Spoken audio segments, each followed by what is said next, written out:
দীর্ঘ তাপদাহে পড়তে থাকা চট্টগ্রাম নগরে দেখা মিলেছে বহুল প্রতীক্ষিত সুখের বৃষ্টি। এতে তাপদাহে অতিষ্ঠ জনজীবনে নেমে এসেছে স্বস্তি।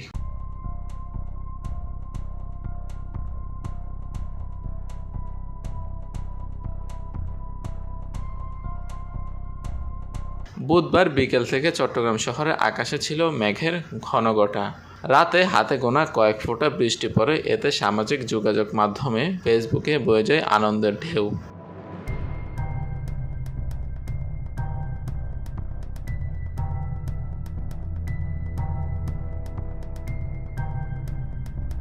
বৃহস্পতিবার সকাল থেকে কয়েক দফা বৃষ্টি পড়ে, সঙ্গে ছিল বজ্রপাতও। বৃষ্টির সময় পানি সংকটে থাকা গৃহস্থদের বৃষ্টির পানি ধরে রাখতে দেখা যায়। স্কুলগামী শিশুসহ অনেককে খুশিতে ভিজতে দেখা যায়।